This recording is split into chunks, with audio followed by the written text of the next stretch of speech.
Hey everyone, I'm Lance, and today I'm going to be showing you how to incorporate some fabric sculpture with a galaxy pour slash straight pour.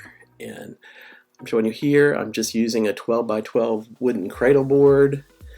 And I had this idea because I've done some fabric sculpture pieces lately, and I wanted to had this image in my head of making the fabric kind of have this curvature and the folds in the fabric to kind of complement a straight pour and to kind of make them relate to each other.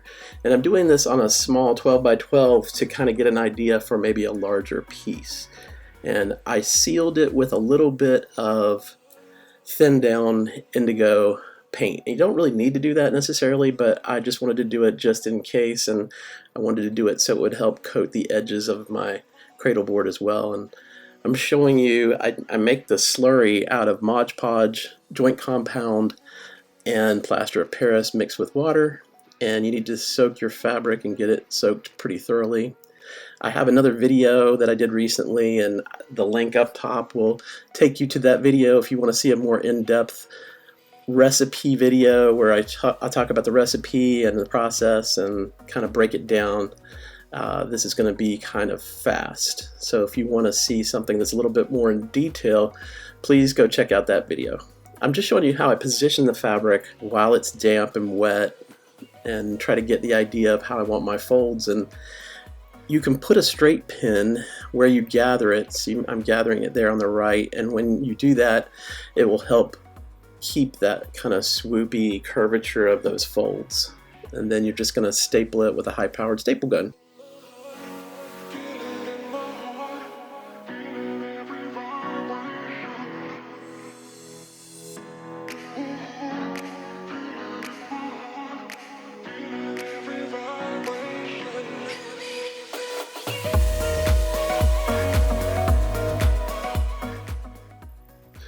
I'm taking my finger and just kind of smoothing down any of the bits that are like the joint compound or the plaster of Paris.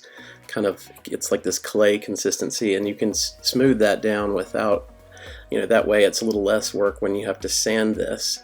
And I'm just cutting off the excess with a good pair of scissors. And yeah, if you smooth it down, then you have less work to do sanding, and it helps it kind of adhere to the cradle board.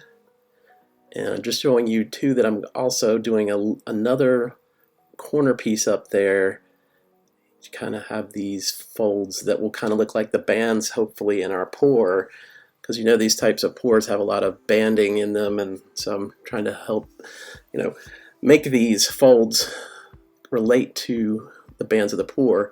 And I've left spaces open on the left and the right and the upper part of the right to let the pour off so that we can expand it after we pour it and still get some of the paint off the canvas so that it doesn't crack.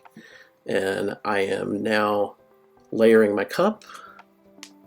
And you can see down there I already did a pour, and I used mixed pour, but I thinned it out a little too much because I've been doing other techniques, and whenever you hop from one technique to another, you forget how really truly thick this paint needs to be, and it needs to be a bit thicker. So I went and thickened up my paints and decided I would do round 2 of straight pour, and I was a whole lot happier with the outcome, and you'll see that in just a second.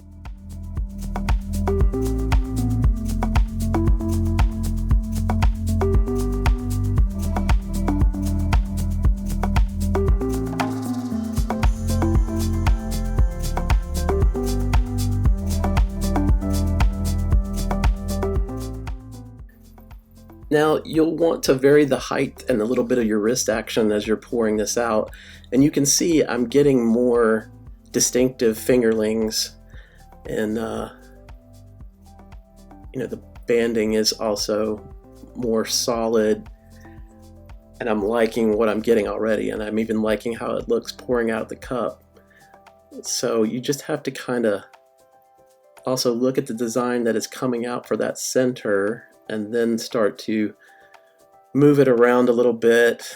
Even at the very end, I do some rings So I'll kind of start making a circular motion at the end to finish it off and to, you know, dismount. So I do have a little bit of a drip here, I think, at the very end, so I didn't get a fully clean dismount, but it was pretty good, and it turns out really neat looking in the end anyway, because I'm gonna use a chopstick and I'm gonna kind of wreck the center a little bit, put a little bit of a twirl in the center just to make it a little bit more interesting. And you'll start to tilt, so I'm gonna start to tilt so I can open up that center a bit more and get the paint off so that we don't have any cracking, so it's not too thick. And I'm just torching it a little bit. You know, you just have to kind of let it sit and develop too for a second. Then you'll just start moving it around in a circular motion, trying to open up the image and then take it off from the sides and back to center. Each time you stretch from the sides or from the bottom, and you want to come back into the center so you don't warp that central design that you have. And you see here I am taking my dowel and I am going to do a swoop through there and fix my center. And if you like this video, please give it a thumbs up and please subscribe to my channel, and when you do, ring the bell so you'll be alerted when I upload new content. Also leave me a comment because I love hearing from you.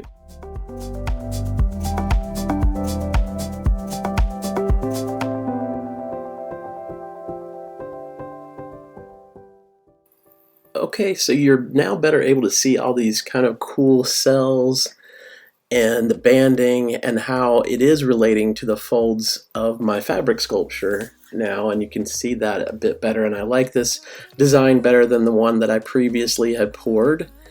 It's what I was after, so I wanted it to relate to the fabric sculpture, and that is the goal, is to try to make these mixed media ideas like fabric sculpture, or you know, if you're using modeling clay or you're using textural paste or whatever, I want to try to do things that explore the fluid art and making these things kind of seamlessly incorporate more. But we're not done yet, because we're going to paint this that deep indigo blue that is almost like a black blue, just to do something a little different and kind of make it a little bit moodier. The last one I did, the fabric stayed white, and so this one I wanted to kind of switch it up a little bit. And you can see all that beautiful banding and the colors and the metallics and all the shading that it created. It looks very, almost like, you know, snowballs. And there's some really tiny little white pearls that pop up here and there. Really beautiful, and those interesting fingerlings almost look like penguins. It's really interesting always, the things that you pick up when you do these types of pours, but I love how that gold looks against the white and the blues, and that, of course, deep indigo is in there, and it kind of has a purple tone that you can kind of see there. And it just turned out really, really nice, and I think this would make a good larger piece. As I said, this is like a test piece to try to maybe do this on a larger scale, and I really like the look. I love how that center turned out too, that we did the little swoop and the swirl through. Kind of gives it more of a point of focus there. And yeah, and I'm really pleased with how this has turned out. I think I'm going to put a high gloss over the poured part and kind of have that variation of the fabric be a little bit more like satin, and then the poured part is going to be high gloss, like glossy. And so here you see I'm painting the indigo blue on the fabric, and so in the end too, I may eventually put some kind of highlight color on the ridges of the fabric. I thought maybe I might try to do that too. So if I do that, I will kind of post what that looks like on one of my upcoming videos.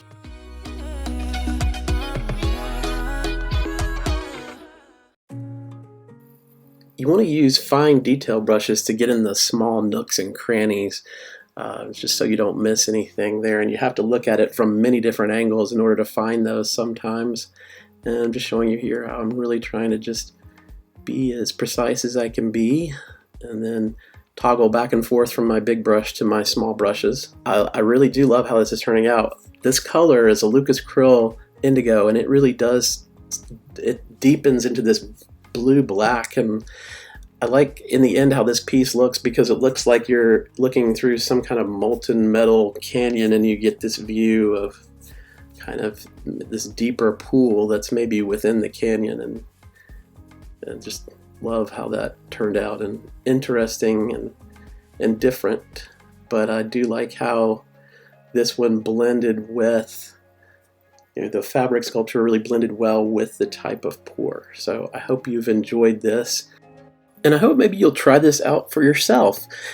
This is Friday with Friends, and up after me is acrylic art with Mary Kirk, and after her will be acrylic creations by Jay Whitty. Please check their videos out, and thank you for hanging out with us on Friday with Friends. Please come back and see me again real soon.